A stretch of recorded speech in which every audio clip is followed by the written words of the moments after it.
Hello dear students. Dear student, we were doing our chapter third drainage और इसका जो mostly part है complete कर चुके थे। आज का जो हमारा टॉपिक रहेगा द पेनिसुलर रिवर्स। पीछे वाली वीडियो में हमने कौन सी रिवर को देखा था? द हिमालयन रिवर को देखा था। आज हम पेनिसुलर रिवर को डिस्कस करेंगे और जो पेनिसुलर रिवर है उसमें कुछ ही नदियाँ जो हम मोस्ट इम्पोर्टेंट हैं, बाकी छोटी छोटी नदियाँ हैं बट उनके नेम आपको ध्यान रखने हैं क्योंकि ये मोस्ट इम्पोर्टेंट है एग्ज़ाम के पॉइंट ऑफ व्यू से। तो आज का हमारा टॉपिक है द पेनिसुलर रिवर्स, के अंदर हम लेक्स भी करेंगे। Let's begin the peninsular river.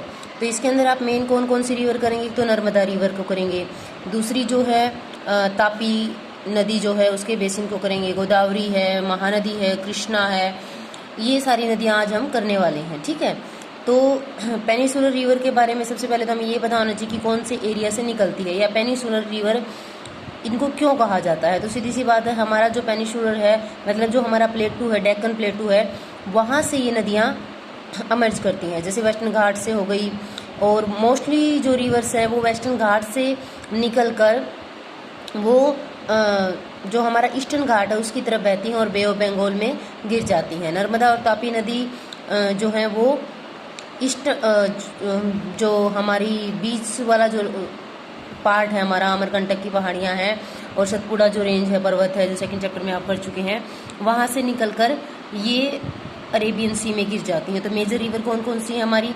Mahanadi, Godavari, Krishna, Kaveri जो ईस्टवर्ड में फ्लो करती हैं, मतलब वेस्ट से निकल कर ये ईस्ट की तरफ जाती हैं और बे ऑफ बंगाल में गिर जाती हैं। ये अपने मुहाने के ऊपर डेल्टाज बनाती हैं, माउथ के ऊपर ये डेल्टा बनाती हैं।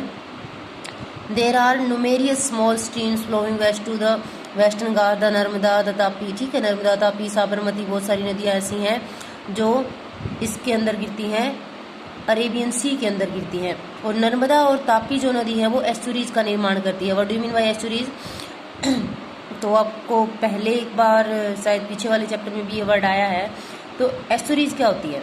जब कोई बड़ी नदी अपने फ्लो को धीमा कर लेती है समुद्र में गिरने से पहले तो वो एक डेल्टे का निर्माण करती है।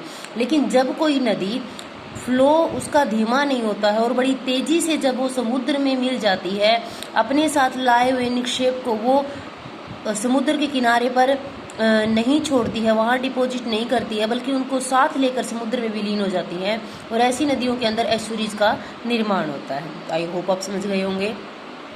इसका जो ड्रेनेज बेसिन है वो पेनिसुलर रिवर के अंदर, मतलब पेनिसुलर रिवर का एक मेन ड्रेनेज है जो कंप्लीट होता है स्मॉल छोटी छोटी नदियों से। द नर्मदा बेसिन अब हम कर लेते हैं नर्मदा बेसिन। नर्मदा जो बेसिन है हमारा, नर्मदा जो रिवर है वो कहाँ से निकलती है? वो अमरकंटक की पहाड़ियों से निकलती है और अमरकंटक की पहाड़ियों से निकलकर गुजरात में जाकर ये बे ऑफ बंगाल में मिल जाती है। अब इसके बारे में डिटेल देखते हैं हम।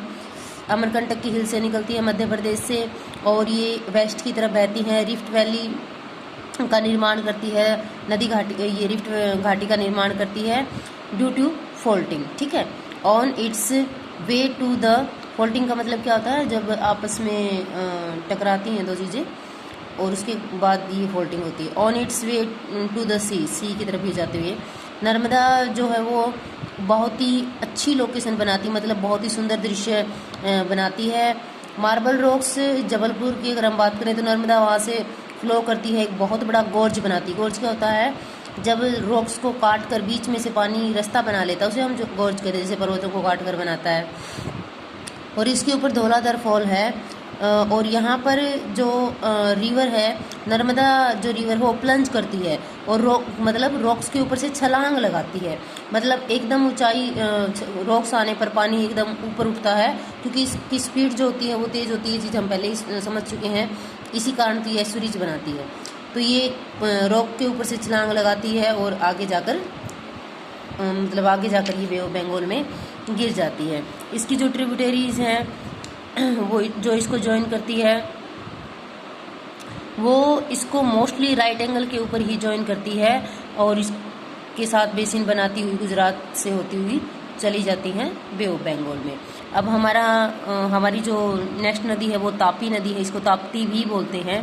ठीक है, इसके बिल्कुल नीचे है ये ये दो नदियाँ ऐसी हैं, सॉरी वो नर्मदा नदी है जो दो पर्वतों को अलग करती है, रिफ्ट वैली बनाती है। ये ऊपर इसके विंध्याचल पर्वत है, सेकंड चैप्टर में हमने देखा है, और नीचे इसके सतपुड़ा पर्वत है, और सतपुड़ा पर्वत रेंज से ही तापी नदी निकलती है, और ये भी जाकर गिर जाती है अरेबियन सी में। तापी जो है सतपुड़ा रेंज से निकलती है। ये कहाँ से निकलती है? बैतूल डिस्ट्रिक्ट है मध्य प्रदेश में, वहाँ से ये निकलती है। ये रिफ्ट वैली के बिल्कुल पैरेलल जो है वो चलती है। नर्मदा जो है नर्मदा के बिल्कुल पैरेलल चलती है, लेकिन लेंथ में उससे ये छोटी है। इसका जो बेसिन है वो मध्य प्रदेश, गुजरात और महाराष्ट्र 3 स्टेट को कवर करता है, मतलब 3 स्टेट में इसका बहाव क्षेत्र है। कोस्टल प्लेन जो है वेस्टर्न घाट और अरेबियन सी के जो बीच में है वो बिल्कुल नैरो हैं, बिल्कुल संकरे होते हैं। जो कोस्टल रिवर है वो बहुत छोटी छोटी होती हैं यहाँ पर, जैसे नर्मदा और तापी नदी ही ज़्यादा लंबी है, बाकी जो 2 नदियाँ हैं बिल्कुल छोटी छोटी नदियाँ, और जाकर इन नदियों में मिल जाती हैं, डायरेक्ट ही वो सी में मिल जाती हैं, बिल्कुल छोटी नदियाँ हैं। जैसे साबरमती है, माही है, ब्रह्मपुत्र है, पेरियार है, ये सभी छोटी नदियाँ हैं। जैसे पेरियार केरला से निकलकर सीधा समुद्र में चली जाती है। अब माही नदी की अगर हम बात करें तो इम्पोर्टेंट है ये, क्योंकि हमारे इंडिया को 2 पार्ट में डिवाइड करने वाली जो लेटीट्यूड है, ट्रॉपिक ऑफ कैंसर है, मीन्स कर्क रेखा है, उसको 2 बार काटती है माही नदी। ठीक है, अब आगे है गोदावरी बेसिन। ये इंपॉर्टेंट रिवर है हमारी, क्योंकि दक्षिण भारत की इसको गंगा भी कहा जाता है। ये लार्जेस्ट है, पेनिसुलर रिवर में सबसे लार्जेस्ट रिवर यही है। ये वेस्टर्न घाट से निकलती है। नासिक जो महाराष्ट्र है, वहाँ की नासिक डिस्ट्रिक्ट है, वहाँ से ये निकलती है। ये लगभग 1500 किलोमीटर जो है एरिया कवर करती है। ठीक है, 1500 किलोमीटर का एरिया कवर करती है। ये बे ऑफ बंगाल के अंदर ड्रेन हो जाती है, वहाँ पर मिल जाती है। इसका जो ड्रेनेज बेसिन है वो लार्जेस्ट है पेनिसुलर रिवर में। ठीक है, पेनिसुलर रिवर की अगर हम बात करें, पठारीय नदियों की अगर हम बात करें, तो सबसे बड़ी नदी उनमें यही है, और इसको इसलिए गंगा भी कहा जाता है। इसका जो बेसिन है महाराष्ट्र के अंदर लगभग 50% एरिया कवर कर जाता है, मतलब इस नदी का बेसिन जितना है 100% में से 50% तो महाराष्ट्र के अंदर ही फैला हुआ है। ठीक है, बाकी मध्य प्रदेश, ओडिशा, आंध्र प्रदेश इनमें फैला हुआ है। गोदावरी जो है इसके अंदर आकर बहुत सारी नदियाँ मिलती हैं, जैसे पूर्ण है, वर्धा है, प्रणिता है, मंजरा है, और वेनगंगा है, पेनगंगा है। ये सारी नदियाँ इसके अंदर मिल जाती हैं। जो लास्ट 3 ट्रिब्यूटरीज हैं इसके अंदर वो बहुत ही लंबी है।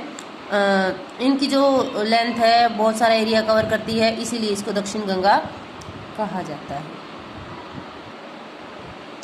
नेक्स्ट हमारी जो रिवर है वो है महानदी। महानदी बेसिन को हम देख लेते हैं। महानदी जो रिवर है वो छत्तीसगढ़ में हाईलैंड से निकलती है, उच्च भूमि से निकलती है। जो सिवाहा पहाड़ियाँ जो है वहाँ से ये निकलती है। ये फिर उड़ीसा से होती हुई बे ऑफ बंगाल में गिर जाती है। ये 2 स्टेट को कवर करती है। इसकी जो लेंथ है 860 किलोमीटर है। इसका जो ड्रेनेज बेसिन है वो महाराष्ट्र, छत्तीसगढ़ और झारखंड को और उड़ीसा को जो है वो, मतलब उसके साथ इसका बेसिन जो है इतने स्टेट में फैला हुआ है। अब हम कृष्णा रिवर की बात कर लेते हैं। इंपॉर्टेंट है हमारी कृष्णा रिवर भी। ये महाबलेश्वर की पहाड़ियों से निकलती है, कर्नाटका से, और ये 1400 किलोमीटर का एरिया कवर करती है बे ऑफ बंगाल में, फिर ये गिर जाती है। तुंगभद्रा जो नदी है वो इसके अंदर आकर मिल जाती है, कोयना मिल जाती है, घाटप्रभा मिल जाती है, मूसी नदी इसके अंदर मिल जाती है, और भीमा मिल जाती है। ठीक है, ये छोटी छोटी नदियाँ जो इसके अंदर आकर मिल जाती है। इसका जो ड्रेनेज होता है वो महाराष्ट्र, कर्नाटका और आंध्र प्रदेश तीनों में फैला हुआ है। ठीक है, अब आगे हम कर लेते हैं कावेरी बेसिन। हम इसको मैप में भी देख लेते हैं एक बार, और कावेरी को भी देख लेते हैं। तो इसमें ये देखिए कृष्णा रिवर जो है महाराष्ट्र से निकलती है। कावेरी जो रिवर है ये नीचे देखिए आप, ये कावेरी नदी आपको दिखाई दे रही होगी। ये कृष्णा रिवर है ऐसे दिखाई दे रही। इधर से तुंगभद्रा नदी आती है और वो कृष्णा के अंदर ही मिल जाती है। इधर से गोदावरी रिवर आती है, और ये यहाँ पर ये वाला जो साइन आपको दिख रहा होगा, मतलब ये जो शेप हमारी इंडिया की यहाँ पर डेल्टा बनाती है, कृष्णा यहाँ पर मिलाती है। इन दोनों के डेल्टा आपस में मिक्स होने को हैं। यहाँ से महानदी निकलती है छत्तीसगढ़ से, और फिर ये उड़ीसा से होती हुई यहाँ पर डेल्टा बनाकर गिर जाती है। ठीक है, अब हम आगे देख लेते हैं। कावेरी रिवर को कर रहे थे हम। कावेरी जो रिवर है वो बरमगिरी की पहाड़ियों से निकलती है और वेस्टर्न घाट से निकलती है और बे ऑफ बंगाल में गिर जाती है। ठीक है, ये बहुत छोटी सी नदी है। तमिलनाडु में जो कैडलोर जगह है वहाँ से ये बे ऑफ बंगाल में गिर जाती है। इसकी जो टोटल लेंथ है वो 760 किलोमीटर है। इसकी जो मेन ट्रिब्यूटरीज है वो अमरावती है, भवानी है, हेमावती है और कबिनी है। ये चारों नदियाँ इसके अंदर आकर मिल जाती हैं।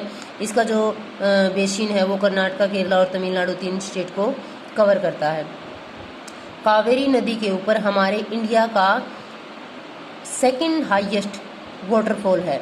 जलप्रपात जो है हमारा कावेरी नदी के ऊपर है सेकंड हाईएस्ट। सेकंड नंबर पे जो बड़ा है वो वाटरफॉल कावेरी नदी पर है। अब फर्स्ट का नाम आपको बताना है, इसके अंदर पूछ रखा है। तो फर्स्ट कौन सा हमारा जोग फॉल है। ठीक है, फर्स्ट हमारा जोग फॉल है जो सबसे बड़ा है। Beside these major river there are some smaller river flowing toward the east. East की तरफ बहती है, जैसे दामोदर नदी है, ब्राह्मणी है, बैतनी है, सुवर्ण रेखा यहाँ लिखा हुआ है। ये स्वर्ण रेखा रिवर जो है उसकी बात कर रहा है। और स्वर्ण रेखा हम पढ़ चुके हैं 8th क्लास में। हमने देखा था कि स्वर्ण रेखा नदी के ऊपर ही जमशेद जी ने जो टाटा कंपनी है उसको लगाया था, मतलब उसके किनारे ही इन्होंने लगाया था। ठीक है, अब हम बात करते हैं लेक्स की। हम लेक्स के बारे में जानते हैं। हमने कश्मीर घाटी के बारे में सुना है, डल लेक के बारे में सुना है। और ये जो लेक है या कश्मीर है वो इसी चीज़ के लिए फेमस है, क्योंकि जो लेक है वो बहुत ही सुंदर दृश्य जो है बनाती है, अट्रैक्ट करती है बहुत सारे लोगों को, बहुत सारे टूरिस्ट को हर साल।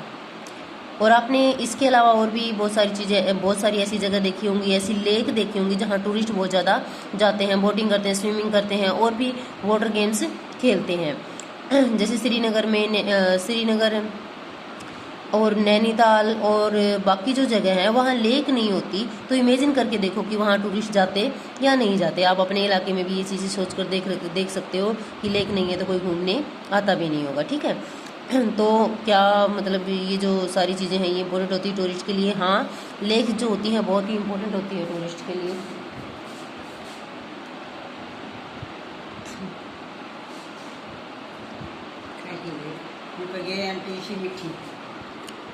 और टूरिस्ट के अलावा इन लेक्स का जो है ह्यूमन बीइंग अलग अलग तरीके से भी यूज करती है। जो बड़ी लेक हो जाती है उसको हम सी बोलते हैं। जैसे एक छोटा सा तालाब पौंड हो गया, फिर उससे बड़ी झील हो गई, इससे बड़ा पानी वाला एरिया सी कहलाता है, सागर कहलाता है। उससे बड़ा पानी वाला एरिया ओशन कहलाता है, महासागर कहलाता है। आई होप आप समझ गए होंगे। अब इंडिया के अंदर बहुत सारी लेक हैं, अलग अलग टाइप की, अलग अलग साइज की जो हैं वो लेक हैं, अलग अलग इनकी करेक्टरिस्टिक्स हैं। बहुत सारी जो लेक हैं वो परमानेंट है। ठीक है, some contain water only during the rainy season. कुछ ऐसी हैं जो सिर्फ रेनी सीजन के अंदर ही उनके अंदर पानी जो है वो स्टोर होता है। लेक्स की तरह जो इनलैंड ड्रेनेज है, हमारा सेमी एरिड रीजन है, वहाँ भी लेक्स बहुत देखने को मिलती हैं, लेकिन बहुत ही कम होती हैं। There are some of the lakes which are the result of the action of glacier and ice sheet. कुछ ऐसी लेक होती हैं जो ग्लेशियर के द्वारा बन जाती हैं, या आइस शीट जो होती हैं, मतलब बर्फ की जो शीट होती है, चादरें होती हैं, उनके द्वारा ये बन जाती हैं। कुछ हवा के द्वारा बन जाती हैं, कुछ रिवर एक्शन के द्वारा बन जाती हैं, कुछ ह्यूमन एक्टिविटी के द्वारा बन जाती है। विंड में साइक्लोन होते हैं, वो बड़ी बड़ी झील का निर्माण कर देते हैं। रिवर में हम पहले ही कर चुके हैं, जैसे ऐसे रिवर जब मिंडर्स बनाती है, कई बार मिंडर्स बिल्कुल अलग हो जाते हैं और वो झील का निर्माण कर देते हैं, जिसको हम ऑक्सबो लेक्स कहते हैं। ये आगे चीज़ें आई हुई भी हैं। और कुछ एरिया ऐसे होते हैं कोस्टल एरिया जहाँ लेगुन्स क्या होती हैं, होती तो झील हैं बट ये खारे पानी की झील होती हैं। जो समुद्र का पानी एक तरफ आकर अटक जाता है, एक झील का निर्माण कर देता है, वो लेगुन्स कहलाती हैं। चिल्का झील जैसे हमारे भारत की सबसे बड़ी लेगुन है, मीन्स खारे पानी की झील है। पुलिकत लेक है, कोलेरू लेक है, ये सारी लेक समुद्र के किनारे हैं और खारे पानी की लेक हैं। कुछ लेक ऐसी हैं जो सीजनल हैं, जैसे सांबर लेक है राजस्थान के अंदर। ये गर्मी के सीजन में सूख जाती है और इसके पानी को लोग साल्ट प्रोड्यूस करने के लिए यूज करते हैं। बहुत सारी जो लेक्स होती हैं फ्रेश वाटर की हिमालय रीजन में मिलती हैं, ग्लेशियर ओरिजिन उनका जो ओरिजिन होता है वो ग्लेशियल होता, मतलब बर्फ से वो भरती हैं, पानी जो है बर्फ पिघल कर उनके अंदर आता है। और ये जो ग्लेशियर फॉर्म कर देते हैं, पहले ग्लेशियर क्या करते हैं, ग्लेशियर पहले लेक्स का निर्माण कर देते हैं। धड़ाम से जब कोई ग्लेशियर गिरता है तो लेक का निर्माण हो जाता है, और उस लेक में फिर वो ग्लेशियर पिघल जाता है तो उसमें पानी भर जाता है, तो इस तरीके से लेक का निर्माण हो जाता है। वुलर लेक है जम्मू कश्मीर में, और इसी तरीके से बहुत सारी लेक हैं। जो वुलर लेक है वो किसके कारण बनी हुई है, टेक्टोनिक एक्टिविटी के कारण बनी हुई है, वो ग्लेशियर के कारण नहीं बनी हुई। टेक्टोनिक एक्टिविटीज क्या होती है, जब अर्थ की प्लेट्स, जो हम पढ़ चुके हैं पहले ही, अर्थ की प्लेट आपस में जब टकराती हैं और या फिर एक दूसरे के नीचे खिसक जाती हैं या ऊपर एक दूसरे के चढ़ जाती हैं, वो टेक्टोनिक एक्टिविटीज होती हैं। इनके द्वारा भी लेक्स का निर्माण होता है, इनके द्वारा पर्वतों का निर्माण भी होता है, इनके द्वारा जो हमारे प्लेटूज हैं उनका भी निर्माण होता है। जो वुलर झील है वो लार्जेस्ट फ्रेश वाटर लेक है हमारे इंडिया के अंदर। डल लेक, भीमताल, नैनीताल, लोकताल और बरापनी, ये सारी की सारी इम्पोर्टेंट फ्रेश वाटर की लेक्स हैं, ठीक है। इनके अलावा कुछ मतलब यहाँ नेचुरल लेक्स की अगर हम बात करें, जो नेचुरल लेक्स हैं उनके ऊपर जनरेशन ऑफ हाइड्रो पावर भी किया जाता है, मतलब पानी से विद्युत भी बनाया जाता है, बिजली भी बनाई जाती है। और कुछ ऐसी हैं जो स्पेशल बिजली बनाने के लिए लेक बनाई हुई हैं, जैसे गुरु गोविंद सागर है, भाखड़ नांगल प्रोजेक्ट जो है हमारी भाखड़ नांगल जो डैम है उसके पास जो गुरु गोविंद सागर एक झील है जिसको बिजली बनाने के लिए यूज किया जाता है। अब हमारा आगे देखें तो हम जो लेक्स हैं बहुत ही इम्पोर्टेंट हैं ह्यूमन बीइंग के लिए। ये रेगुलर करती हैं रिवर के फ्लो को। कई नदियां जो हैं वो लेक से होकर गुजरती हैं, जहां लेक का पानी नदियों में जाता रहता है और वो बहुत ज़्यादा मतलब पानी जो है देती रहती है रिवर को। रिवर पूरा साल फ्लो करती है, बहती है। कुछ ऐसी मतलब कुछ जो लेक हैं वो रेनी सीजन के अंदर बाढ़ का रूप भी ले लेती हैं, और ड्राई सीजन में वो बिल्कुल मतलब कम हो जाता है उनके अंदर पानी, ऐसा भी देखने को मिल जाता है। ड्राई सीजन में मेंटेन कर लेती हैं वो पानी को, क्योंकि बाढ़ के दौरान उनके अंदर पानी बहुत ज़्यादा भर जाता है, या रेनफॉल के दौरान उनके अंदर पानी बहुत ज़्यादा भर जाता है, बाद में वो मेंटेन कर लेती है। हाइडल पावर के लिए मोस्ट इम्पोर्टेंट है, और आसपास की क्लाइमेट के लिए इम्पोर्टेंट हैं, ठीक है। इकोसिस्टम वहाँ का निर्मित करती हैं ये, मतलब जलीय जीव जो हैं वो रहते हैं वहाँ, नेचुरल ब्यूटी प्रदान करती हैं हमें, ठीक है। अब हम रिवर जो है हमारी, उनका इकोनॉमिक रोल देख लेते हैं। नोट्स में डियर स्टूडेंट्स, ये वाला क्वेश्चन आपके एक्सरसाइज में है और बाई मिस्टेक वो नोट्स में नहीं लिखा गया, बट उसका आंसर जो है वो यहाँ से यहाँ तक आप कर सकते हैं कि जो हमारी रिवर हैं वो हमारे इंडिया की इकोनॉमी में किस तरीके से एक इम्पोर्टेंट रोल प्ले करती हैं। तो हिस्ट्री से ही, इतिहास में भी हम देखते हैं कि रिवर जो हमारे लिए फंडामेंटल इंपॉर्टेंस रही हैं। बहुत सारी नदियों के किनारे ही देश बसे थे, सिटीज बसी थी, जो बाद में बड़ी सिटी होगी। कुछ लोग आकर बसे थे, बस्तियां बसाई थी, जैसे सिंधु नदी है। हरियाणा की अगर हम बात करें तो एक तरफ घाघरा है, एक तरफ यमुना है। लखनऊ की अगर बात करें तो गंगा है, बनारस की बात करें तो गंगा है, और बहुत सारी ऐसी नदियां हैं जिनके किनारे देश बसे हुए, कुछ छोटी छोटी सेटलमेंट वहाँ पर बसाई गई थी।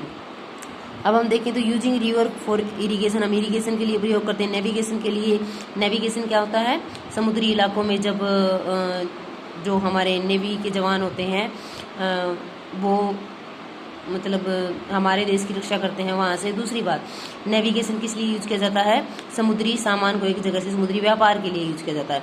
हाइड्रो पावर के लिए हम यूज करते हैं हमारी रिवर्स को, तो हमारी इंडिया के लिए इम्पोर्टेंट हो जाती है। मोस्ट इम्पोर्टेंट इसका काम जो है वो एग्रीकल्चर में होता है, इरिगेशन के लिए। तो इरिगेशन के लिए, एग्रीकल्चर के लिए मोस्ट इम्पोर्टेंट सोर्स है हमारी जो रिसोर्स, हमारी जो रिवर हैं। तो इस तरीके से हमारे लिए मोस्ट इम्पोर्टेंट है, हमारी इकोनॉमी के लिए मोस्ट इम्पोर्टेंट है। अब रिवर पोल्यूशन की बात करें तो हम डोमेस्टिक वर्क में यूज करते हैं, म्यूनसिपल में यूज करते हैं, इंडस्ट्री, एग्रीकल्चर डिमांड के लिए हम अपने वो जो वाटर है उसको यूज करते हैं।